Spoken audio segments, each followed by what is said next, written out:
Sosok kuli bangunan kembali beri pengakuan. Semua orang terkejut setelah mendengar 4 hal ini. Seorang kuli bangunan ini pun akhirnya viral dan sangat ramai diperbincangkan oleh warganet.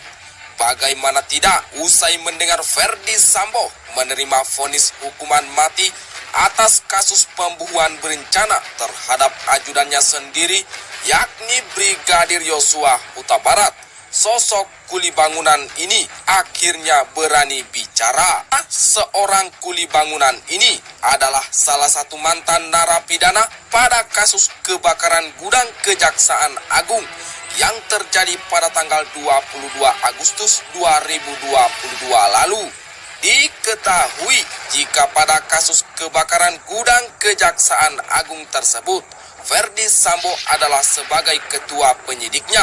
Yang saat itu, Ferdi Sambo masih berpangkat Brigadir Jenderal alias Brigjen atau masih berbintang 1 dan mengemban jabatan sebagai Direktorat Tindak Pidana Umum alias Dirtipidum Bareskrim Polri.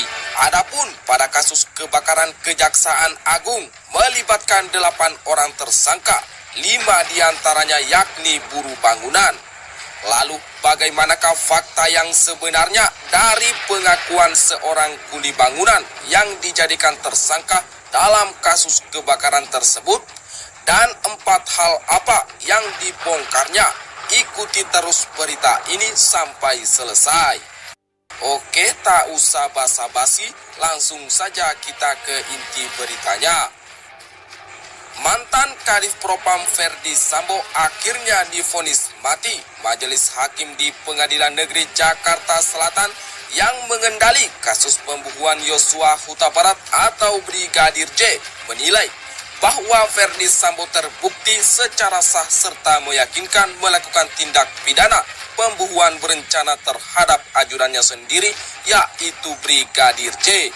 Namun kali ini seorang kuli bangunan yang bernama Imam Sudrajat akhirnya buka suara soal kasus yang menimpa dirinya pada Agustus 2022 lalu dalam kasus kebakaran gudang Kejaksaan Agung yang langsung diproses hukum oleh pihak kepolisian. Dan inilah 4 fakta pengakuan dari mantan napi Imam Sudrajat dalam kasus kebakaran Kejaksaan Agung yang dilansir dari berbagai sumber.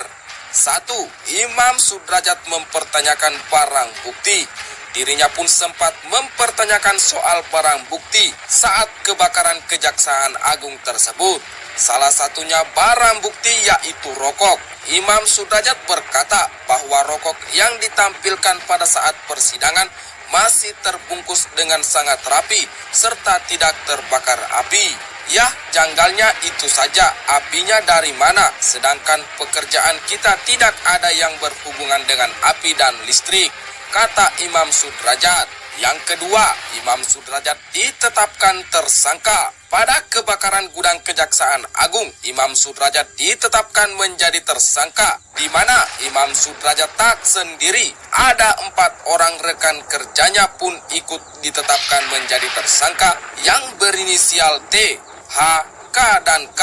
Di mana saat itu Ferdi Sambo mengungkapkan jika para tukang yang merokok sehingga menyebabkan kebakaran. Kami mendalami open flame bisa disebabkan oleh bara api atau nyala api. Kami sudah melakukan percobaan 2 kali. Tukang-tukang itulah yang menyebabkan awalnya api, ujar Sambo saat itu. Namun Imam Sudrajat berkata ketika terjadinya kebakaran Kejaksaan Agung dirinya sudah lama pulang ke rumah. Yang ketiga, mempertanyakan CCTV. Pada sidang, Imam Sudrajat juga mempertanyakan soal barang bukti seperti CCTV. Tetapi Ferdi Sambo menyampaikan jika CCTV di Kejaksaan Agung ikut terbakar dan sudah hangus, jadi tak bisa diputar. Akan tetapi CCTV yang terbakar itu tak ditampilkan pada saat persidangan. Hal tersebutlah yang menjadi kejanggalan. Pak Ferdi Sambo sendiri bilang waktu itu CCTV hangus tidak bisa diputar. Ini yang jadi pertanyaan saya, kenapa buktinya hangus itu tidak ditampilkan di persidangan? Saya sempat tanya ke kuasa hukum saya, kok bukti CCTV yang hangus enggak ditampilkan di persidangan? Seharusnya kalau itu bukti ditampilkan dong, kata Imam Sudrajat. Yang keempat, enggan ambil pusing korban skenario. Namun Imam Sudrajat tak mau ambil pusing soal dirinya dan 4 rekannya yang menjadi korban isi skenario pada perkara kebakaran gudang Kejaksaan Agung tersebut. Imam Sudrajat sempat berpikir apakah dirinya menjadi korban skenario atau tidak. Tetapi Imam tak mau mengambil pusing dan lebih memilih mengikuti proses hukum yang berjalan semestinya.